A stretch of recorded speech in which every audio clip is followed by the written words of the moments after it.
Hello and welcome to Stationery at 4. My name is Frank and today I'll be taking a look at the YStudio Fountain Pens. Now, I've owned these pens for 9 months, and when I started up this channel I told myself that one of the first videos I would do is a review or an overview of these pens. And for whatever reason, here I am 9 months later with a bunch of videos on my channel, and I haven't touched this overview. And there's really no good reason for it, and in typical Frank foreshadowing sense, I'm going to spoil my overview and tell you that I absolutely love these pens, both of these guys. They're absolutely great daily drivers. This is my pen, this is my wife's pen. Not that that really matters, other than there's a tiny bit of a funny story behind it, at least funny to me. And I figured today would be the day to finally dive into taking a look at these pens and sharing that with you guys. The pen itself is made from a company called YStudio, just to be clear, and YStudio is a company based out of Taiwan. And in my little bit of research, this company used to make components for other pen suppliers out there, and they decided to launch their own products and start getting into supplying writing instruments, and they even do stationery items. So I believe they have a notebook as well as a couple of stationery accessories. I'll put a link to their website below in the description. And aside from the fountain pens, there's also a couple of different variations on the fountain pens, if I remember correctly. They do roller balls and mechanical pencils, and they look very sleek in my humble opinion. So these are my subjective opinions, as always, about why I like them. If it clicks for you, great. If it doesn't, all good. I respect that. But I really want to share with you why I really like both of these pens. The other thing I should mention about YStudio is I did end up contacting them for a couple of different reasons, and I'll talk about that in the video here as well. They have fantastic customer service. At least my experience with them was fantastic.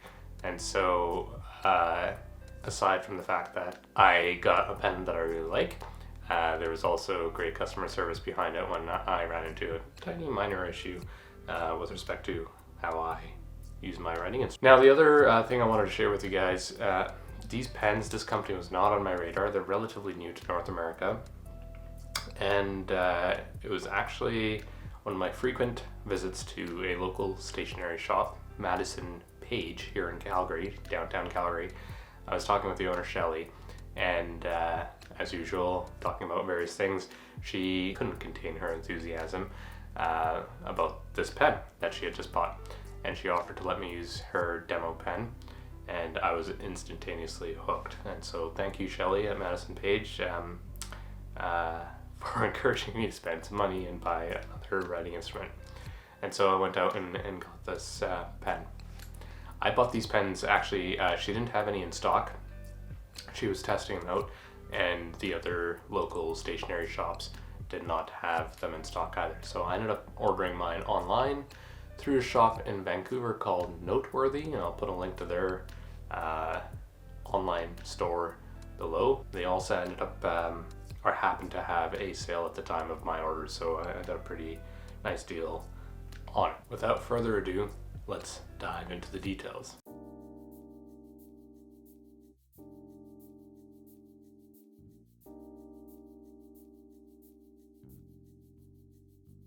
So let's start with the Resin Fountain Pen.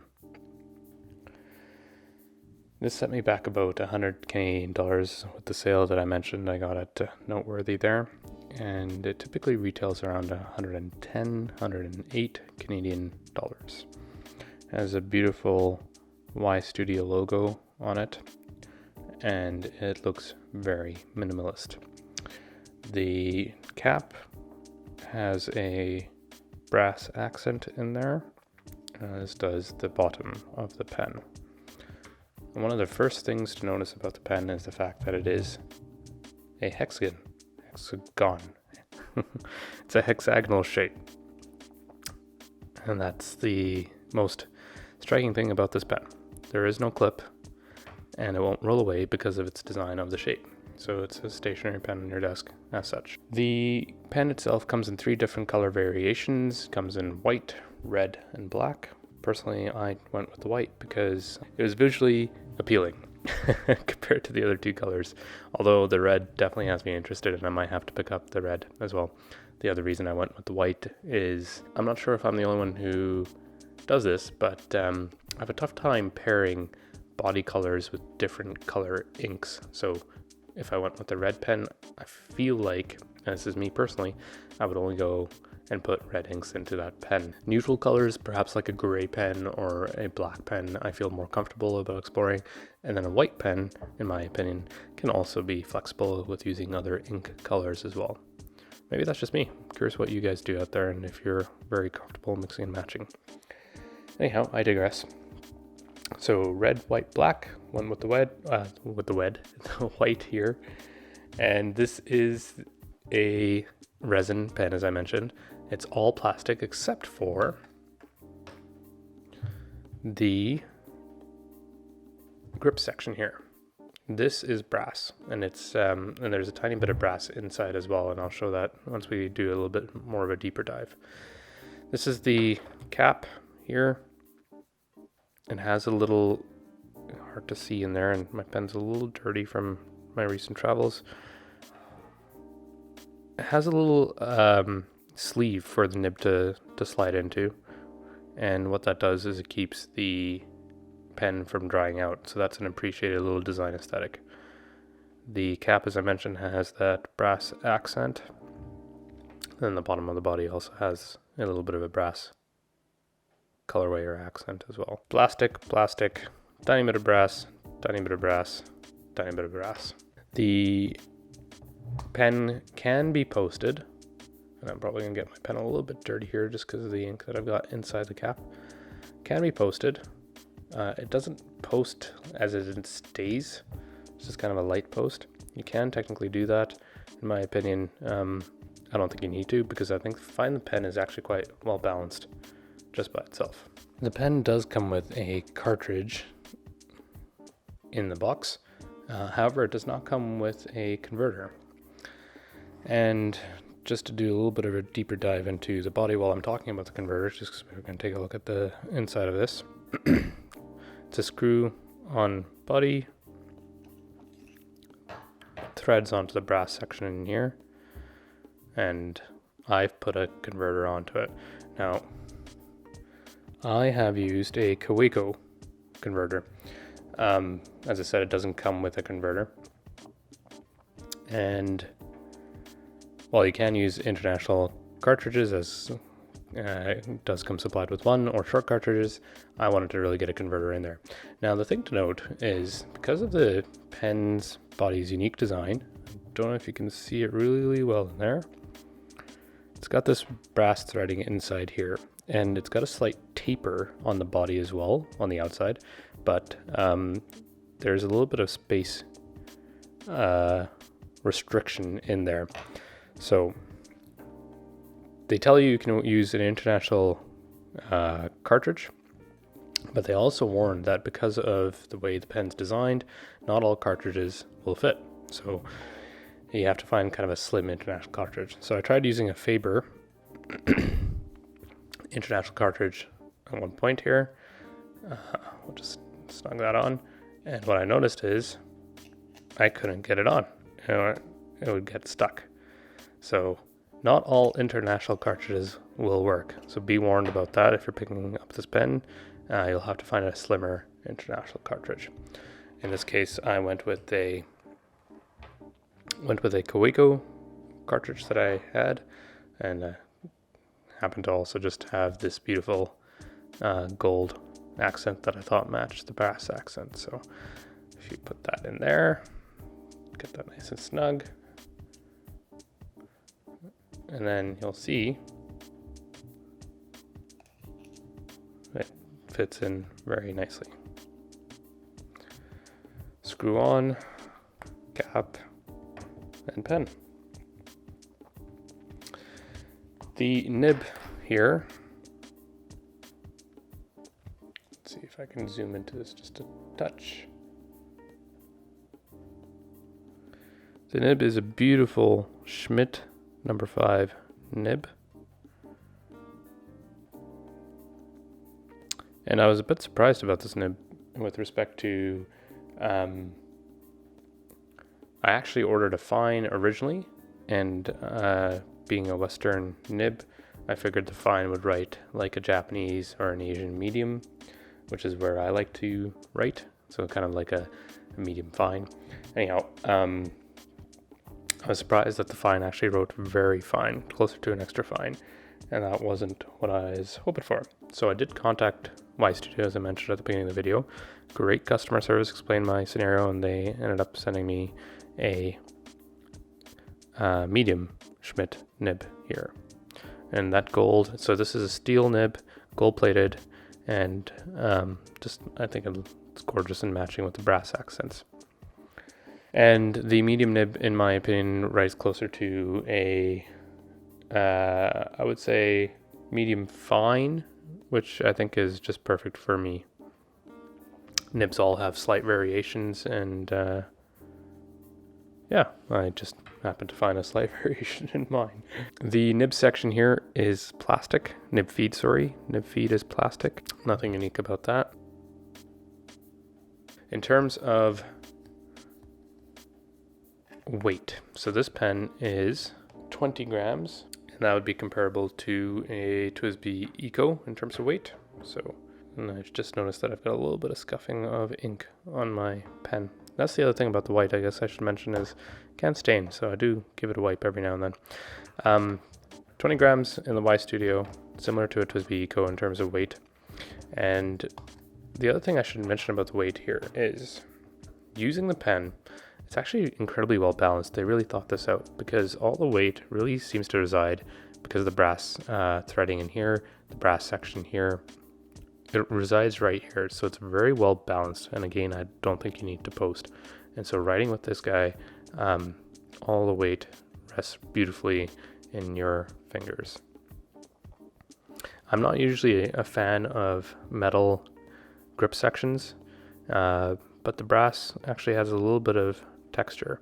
The other thing I should mention, I'm kind of jumping all over the place here, is it's a beautiful matte color on the resin. And as such, it's got like this incredible texture, which is hard to describe in the body, but it's subtle, it's just grippy enough, but doesn't feel grating. It feels just like it hangs comfortably in your hand. In terms of dimensions, it's very similar to a TWSBI Eco there, as I mentioned. Here's a Lamy Safari for comparison. Both of these pens have clips. Again, this one does not because of its unique shape. Here's a TWSBI 580 for comparison, and here's a Pilot Metro for comparison. So fairly average dimensions, typical dimensions, I should say. Now let's take a look at it without the caps on, because as you know, caps sometimes make a difference in terms of the actual pen body length. And again, fairly similar in terms of, when I'm trying to get the nibs all facing up, because I like seeing that in shots, but let's just do this. Fairly similar in length. Now the TWSBI is typically, TWSBI Eco, a little bit longer, just because of their design. So let's take a look at a quick writing sample here.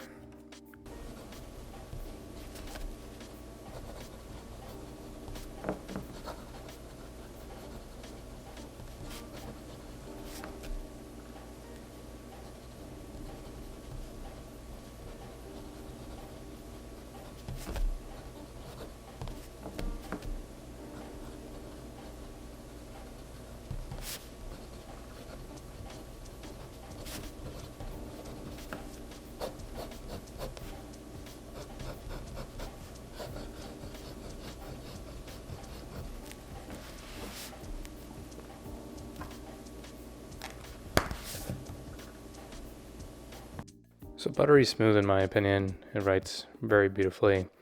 I think it's just a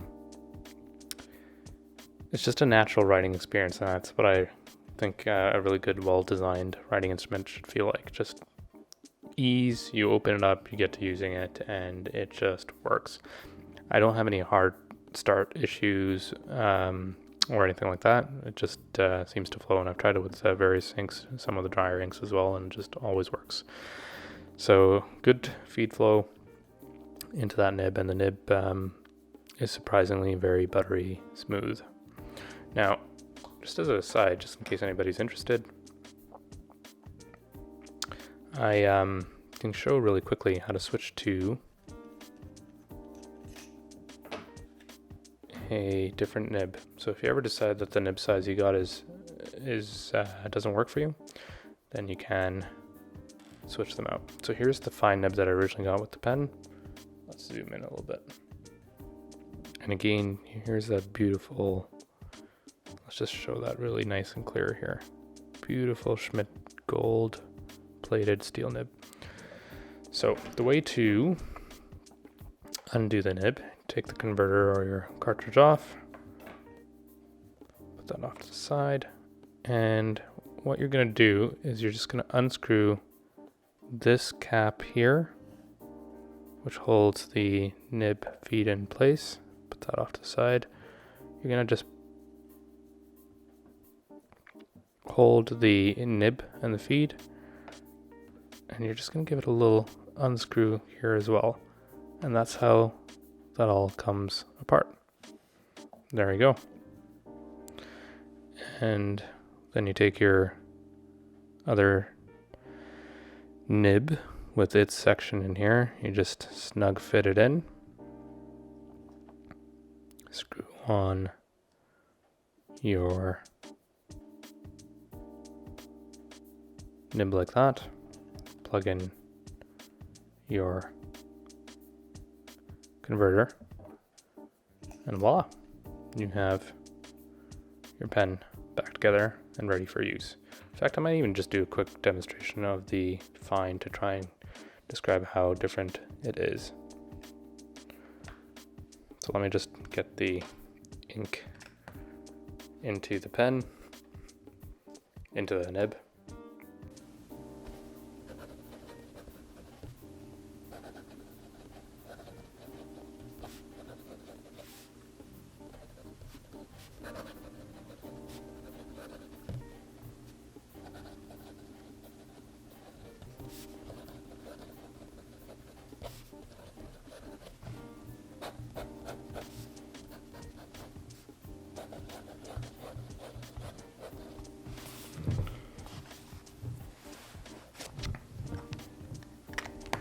So quite a bit of difference in terms of the ink flow, the line width, with respect to the fine nib and the medium nib. So my preference is the medium nib, which I find writes closer to a medium fine, a little bit more ink flow than, say, a Japanese Pilot Metro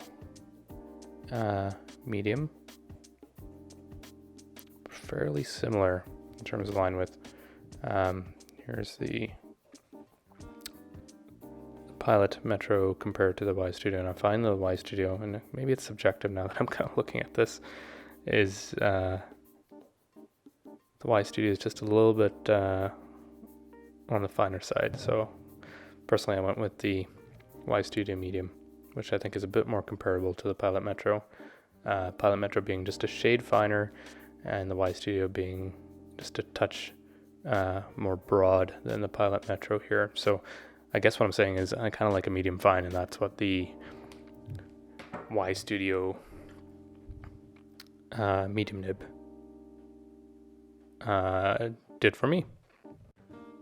Now let's flip over to the classic Revolve. So my little funny story, which is probably only funny to me, as soon as I told my wife that I was going to pick myself up the Resin YStudio pen, she politely suggested that she would love a green version of it. Now, as I mentioned, the resin doesn't come in a green colorway. It only came in the red, white, and black. But the all brass classic Revolve pens come in a blue, they come in a red, a all brass, black, and a green. So of course, I used the opportunity for my wife kindly suggesting she wanted a green version of the pen to get the classic Resolve all brass pen. Now this pen is more expensive. It came in at $180 for me, but it typically retails around 195 Canadian. And again, I just got lucky with a sale at Noteworthy there.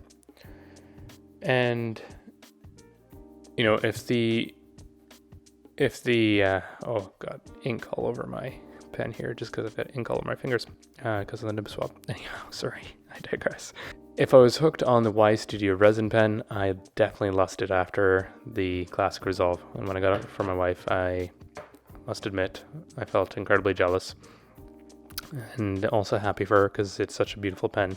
And any chance I get to borrow the pen, I definitely take it. So right off the bat, same thing in terms of the shape.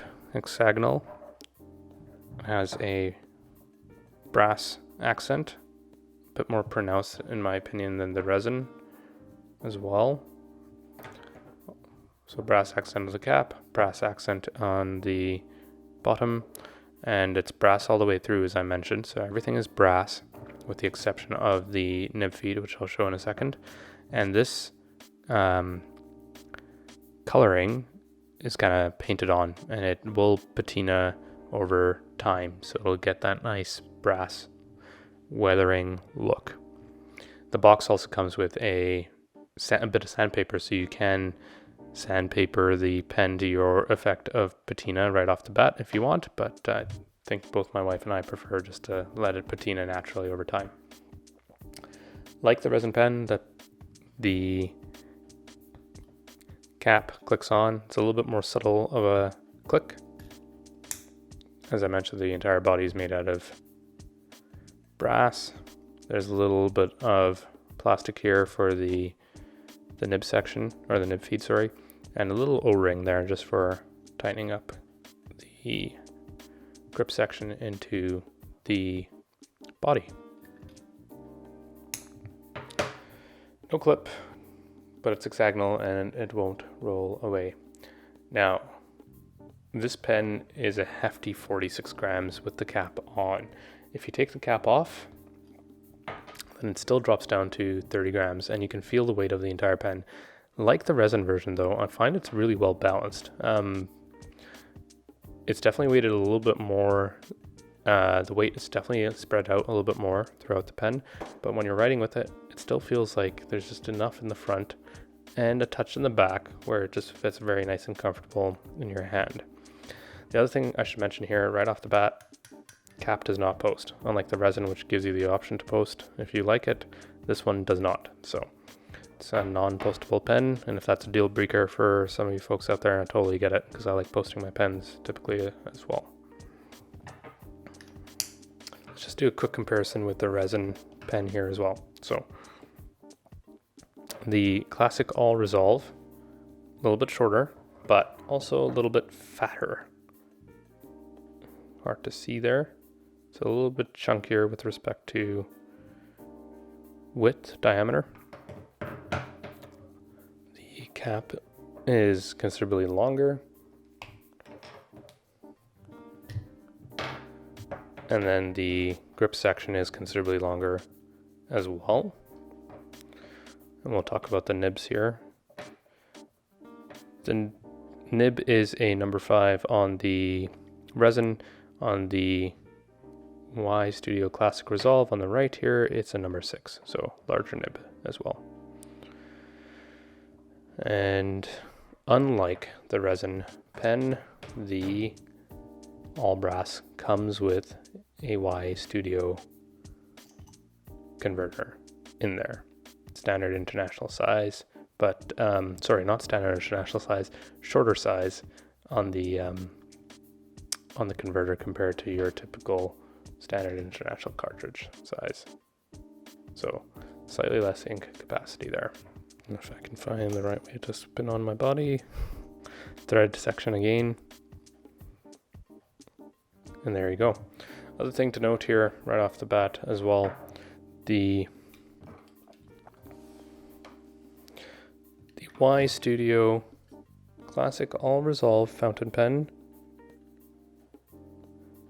uses YStudio's own nibs. So this is a YStudio nib, and then the classic resin uses the Schmidt. So this is YStudio's own proprietary nib, In terms of dimensions, I already compared it with the resin, but to give you an idea, here's the Lamy Safari, here's the TWSBI Eco, and here is the TWSBI 580 and a Pilot Metro, just for considerations. Fairly average size. Again, let's do the cap off comparison. So slightly shorter body on the YStudio compared to all the other pens. Not noticeable in my opinion when you actually use it to write. Like the resin, it has a slight tapered grip section. I should have mentioned that on the resin as well. So slight taper on the grip section, and definitely more grip section to play with here on the Classic Resolve, and slight taper as well.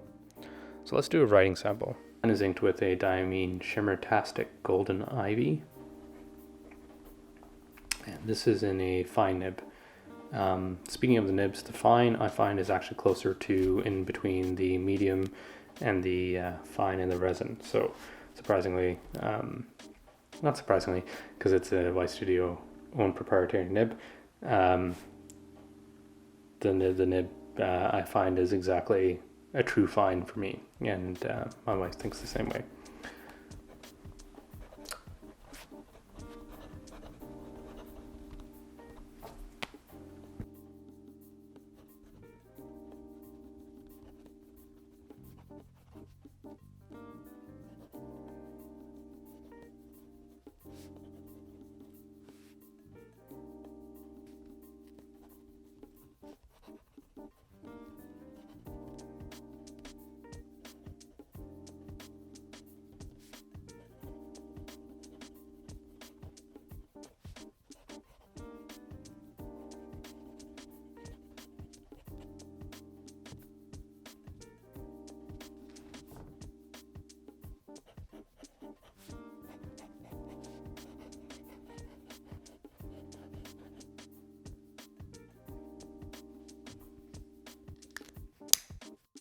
So like the Resin Fountain Pen, beautiful writing experience, just flows, no hard stop issues. It's just a really well designed writing instrument. I feel like YStudio really thought about the experience when they were writing with it, or not writing with it, designing it with it. I'm sure they also wrote with it, but it just feels like you could write with this all day long. And both the resin and the Classic All Resolve brass, yeah, as I mentioned, they're both daily writers for my wife and I, and we do tend to write in long writing sessions with both of these pens. They just feel like they're naturally conducive to long sessions. I am jealous of my wife though, and I might have to pick myself up an all brass version because I just love the whole look of the brass and then the patina that it's going to develop over time. I can only imagine what this pen will look like in 5-10 years. 9 months in so far, and I can't say enough good things about both of these pens. So I hope there was some useful nuggets of information in there, and I hope that it might have considered you to check this company out. I think their products are pretty sleek, as I've mentioned, and I really enjoy them. If it's not your cup of tea, I totally get it. It is slightly unique with respect to the shape, the fact that it doesn't have a clip, and I think they're just trying to break the mold ever so slightly. Some people have communicated that they don't really like the resin pen in terms of what it feels like to them. I think it's perfectly balanced. I like the feel of it, the texture. It's hard to describe on a video, but it's very, very smooth. The all brass pen, some people have described as a little heavy. I think it's perfectly balanced and it's a solid pen. If you've got any questions, do let me know in the comments section below. If you have different experiences or similar experience, I would love to hear them in the comments section below as well. If you like what you saw in this video, please consider clicking on the like and subscribe buttons below. It helps me to continue making these videos, and I appreciate the support and the feedback as always. And much respect to you all out there. With that being said, have a great day, have a wonderful day, take care, and bye for now.